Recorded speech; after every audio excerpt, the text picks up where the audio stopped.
এক গ্রামে রতন নামের এক পরিশ্রমী কৃষক বাস করত। তার ছোট একটি জমি ছিল, যা তার পরিবারের একমাত্র সম্বল। বছরের প্রথম বৃষ্টি পড়তেই রতন হাল লাঙল নিয়ে জমিতে নেমে পড়ত। প্রখর রোদ বা হঠাৎ বৃষ্টি কোনো কিছুই তার কাজে বাধা দিত না। মাটি তৈরি করা থেকে শুরু করে বীজ বোনা পর্যন্ত প্রতিটি ধাপ সে মনোযোগ সহকারে করত।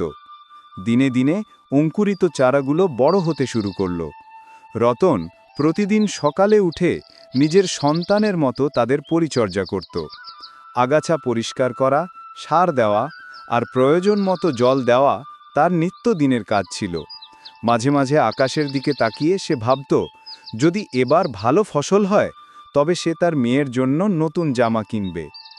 কয়েক মাস কঠোর পরিশ্রমের পর একদিন তার ক্ষেত সোনালি ধানে ভরে গেল।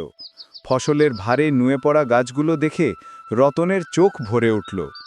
এই সোনার ফসল কেবল খাদ্য নয়, এটি তার আশা, স্বপ্ন এবং ভালোবাসার ফল। আনন্দের সাথে সে ফসল কাটতে শুরু করল। রতন জানত, প্রকৃতির সাথে যুদ্ধ করে এই ফসল ফলানোর মধ্যেই লুকিয়ে আছে জীবনের আসল তৃপ্তি। তার এই কঠোর পরিশ্রমই তাকে এক প্রকৃত অন্নদাতার সম্মানে। সূর্য ডোবার পর থেকেই মাঘ মাসের কনকনে শীত তার আগমন বার্তা জানান দিচ্ছিল। গ্রামের মেঠো পথ ঢেকে গেছে ঘন কুয়াশার সাদা চাদরে। আবছা আলোয় চারপাশ কেমন যেন রহস্যময় লাগছিল। বুড়ি আসিরন তার ভাঙা কুড়ে ঘরে ছেঁড়া কাঁথাটি আরও শক্ত করে জড়িয়ে কাঁপছিলেন। উত্তুরে হাওয়া যেন ঘরের প্রতিটি ফাটল দিয়ে তীব্র দাপটে খেলা করছে। গত শীতেই তার স্বামী এই শীতে পর্যাপ্ত বস্ত্রের অভাবে কষ্ট পেয়ে মারা গিয়েছিলেন। আসিরনের বুক কেঁপে ওঠে, এই বুঝি তারও ডাক এলো। ঠিক সেই সময়ই প্ল্যাটফর্মের কোণে থাকা আবির নামের ছোট্ট ছেলেটা একদল ধনী মানুষের কাছ থেকে একটা পুরনো কম্বল পেল। তার নিজের জন্য নয়, তার নানিকে শীত থেকে বাঁচানোর জন্য সে ছুটে চলল ছোট্ট খুপড়ির দিকে। আবিরের উচ্ছ্বাস দেখে বৃদ্ধা নানি কেঁদে উঠলেন। এ কান্না কষ্টের নয়, গভীর ভালোবাসার। একটি কম্বল, এক চিলতে আশা, এতেই শীতের রাত যেন উষ্ণতায় ভরে উঠল। ঠিক যেন কারো কারো জন্য পৌষ মাস হলেও অন্য কারো কারো জন্য একটি পুরনো কম্বলই জীবন। এক গ্রামে ধনঞ্জয় নামের এক চাষি ছিল। জমিতে তার প্রচুর ফসল ফলত। তার মতো ধনী চাষি আশেপাশে আর ছিল না। এই হতভাগারা কোনোদিন আমার ধারে কাছেও আসতে পারবে না। এদের কপালে শুধু দুঃখই লেখা আছে। একদিন প্রবল বৃষ্টিতে গ্রামের নদী উপচে পড়ল। চারিদিকে শুরু হয়ে গেল ভয়ঙ্কর বন্যা। ধনঞ্জয়ের পাকা ধান, মাঠের বেশিরভাগটাই জলের তলায় চলে গেল। সে তখন মাথায় হাত দিয়ে বসে আছে। ভাই ধনঞ্জয়, তোমার এই বিপদে আমরা সবাই তোমার পাশে আছি। আমাদের যা আছে তা এসু ভাগ করে নিই। ওসব ভুলে যাও। ধনসম্পদ এক নিমিষে চলে যেতে পারে, কিন্তু মানুষের ভালোবাসা আর সহমর্মিতা অমূল্য।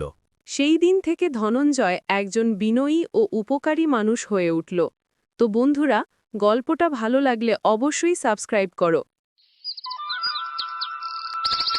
কৃষক রহিম তার ছোট জমিতে ফসল ফলিয়ে খুব কষ্টে দিন কাটাচ্ছিল। তার স্বপ্ন ছিল একদিন সে ধনী হবে এবং তার পরিবারের মুখে হাসি ফোটাবে। একদিন সে দেখল তার জমির পাশে একটি খাল সাগরের সঙ্গে যুক্ত হচ্ছে এবং তাতে ছোট ছোট ইলিশ মাছের পোনা আসছে।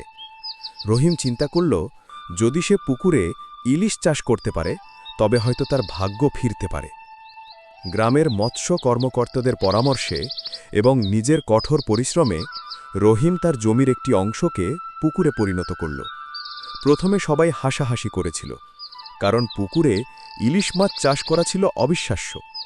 কিন্তু রহিম দমে গেল না।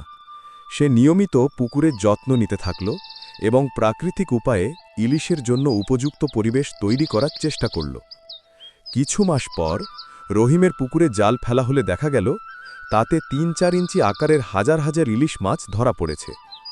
এই সফলতা শুধু রহিমকে অবাক করেনি, মৎস্য কর্মকর্তারাও আশ্চর্য হলেন।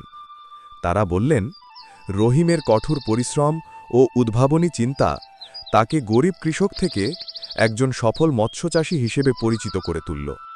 তার স্বপ্ন পূরণ হল এবং তার পরিবারের মুখে আনন্দের হাসি ফুটল।